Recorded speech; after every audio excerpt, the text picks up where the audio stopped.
Si a usted le preguntaran qué es el Evangelio, ¿cuál sería su respuesta? ¿Qué es el Evangelio? Vamos al libro de Hechos, capítulo 19, versículos 23 al 41. Hechos 19, versos 23 al 41. Si le es posible, le invito a ponerse de pie en reverencia a la lectura de la palabra de Dios. Hechos 19, verso 23 al 41, la palabra de Dios. Por Dios, este negocio. Pero, como han visto y oído, este tal Pablo ha convencido a mucha gente al decirles que los dioses hechos a mano no son solamente dioses, y no solo ha hecho en Éfeso, sino por toda la provincia. Por supuesto que no solo hablo de la pérdida del respeto público para nuestro negocio, sino también me preocupa que el templo de la gran diosa Artemisa pierda su influencia y que a Artemisa, esta magnífica diosa adorada en toda la provincia de Asia y en todo el mundo, se le despoje de su gran prestigio. Al oír esto, montaron en cólera y comenzaron a gritar: «Grande es Artemisa de los Efesios». Pronto toda la ciudad se llenó de confusión.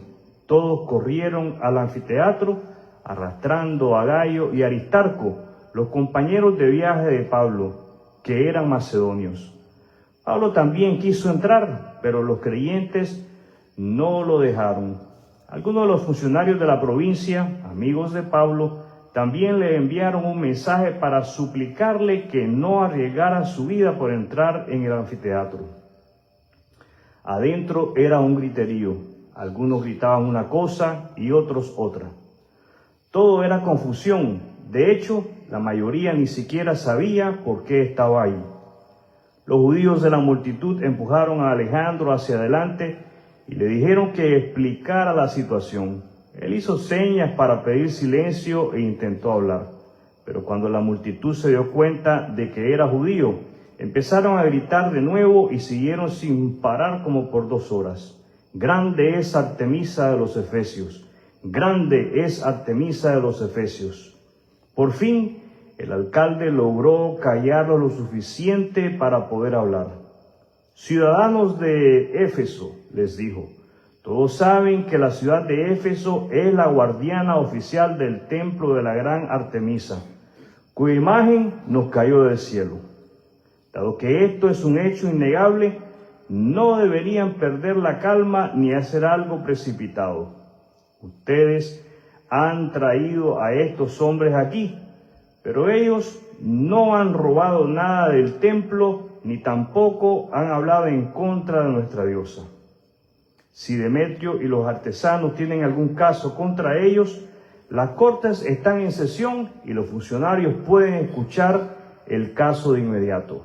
Dejen que ellos presenten cargos formales. Y si hubiera quejas sobre otros asuntos, podría resolverse en una asamblea legal. Me temo que corremos peligro de que el gobierno romano nos acuse de generar disturbios, ya que no hay razón para todo este alboroto, y si Roma exige una explicación, no sabremos qué decir». Entonces los despidió y ellos se dispersaron. Pueden tomar asiento. El título de lo que quiero compartir con ustedes es un grave problema con respecto al camino. Un grave problema con respecto al camino. Para muchos, el Evangelio es una amenaza. ¿Qué es el Evangelio? Una amenaza. Para otros, el Evangelio es un riesgo. Y para otros cuantos, el Evangelio es un mensaje de vida ejemplar. De cualquier manera, la realidad es que el Evangelio representa un grave problema en el camino. Para Demetrio, el Evangelio es una amenaza. Para Demetrio, el Evangelio es una amenaza. Es una amenaza para su negocio, para su ingreso económico, para sus creencias y su cultura. Para muchos hoy, el Evangelio representa una amenaza. ¿Qué representa el Evangelio? Una amenaza. Más que una amenaza para sus bolsillos o su cultura, el Evangelio representa una amenaza para el estilo de vida mundano y pecaminoso que llevan. Estilo de vida que no estamos muchas veces dispuestos a abandonar. El Evangelio de Cristo es la luz que ilumina las tinieblas en el corazón del hombre que lo cree, causando cambios, transformándolo y librándonos de una vida viciada de mentiras y corrupción. Esa libertad que trae el Evangelio a todo aquel que lo abraza es la que nos lleva a ser de aquellos que viven para el Señor del Evangelio, a pesar del riesgo que esto implica. Para Pablo y todos aquellos que lo acompañaban, el Evangelio era un riesgo. Para Pablo y todos aquellos que lo acompañaban, el Evangelio era un riesgo. Los habitantes de la ciudad de Éfeso experimentaron gran confusión a tal grado que explotaron en gritos y violencia.